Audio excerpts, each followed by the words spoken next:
Le père, qui était président, afin de protéger sa fille, avait assigné un agent d'élite mondial à ses côtés. Mais sa fille Amy n'en savait rien.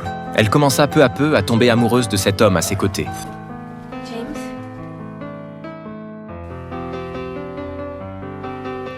Mais les événements semblaient avoir complètement dévié du plan. Ce jour-là, Amy emmena Jack à une soirée. Elle le présenta aussi à ses parents. À ce moment-là, le père n'était pas encore au courant de leur relation. Jack comprit que si les choses continuaient ainsi, ce ne serait bon pour personne. Il décida donc de dire la vérité à Annie. Annie pensait qu'il avait quelque chose de romantique à lui dire. Elle demanda donc à Jack de danser avec elle. Jack n'eut d'autre choix que d'accepter. Il pensait que c'était à cause du statut présidentiel de son père qu'elle se sentait trop nerveuse. Au loin, le père, en voyant la scène ambiguë sur la piste de danse, afficha un visage peu naturel. Jack était aussi tourmenté intérieurement. Finalement, il tint bon jusqu'à la fin de la soirée. Alors qu'ils étaient interviewés à l'extérieur, un groupe d'émeutiers apparut soudainement. Face à cette crise, Jack cessa de cacher son identité.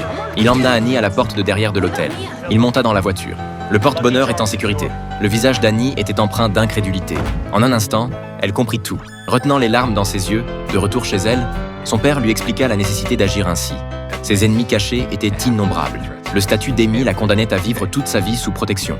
Amy comprenait les bonnes intentions de son père, mais elle ne voulait pas qu'il lui mente. Le père dit que si Amy le voulait, il pouvait retirer Jack à tout moment. Naturellement, il ne laisserait pas Jack partir comme ça. Il avait encore besoin d'une explication.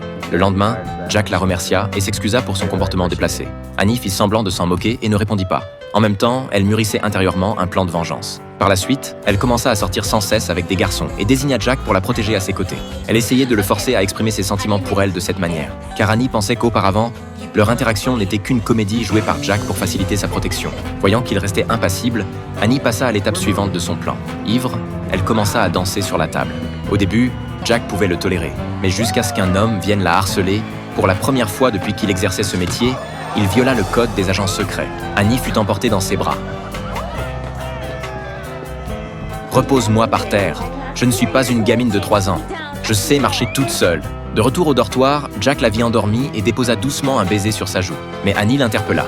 Jack dit qu'il voulait juste lui souhaiter bonne nuit. À ce moment-là, Annie commença à exprimer son mécontentement. Elle pensait que tout ce que Jack avait fait avant, c'était juste pour le travail, que c'était de la comédie.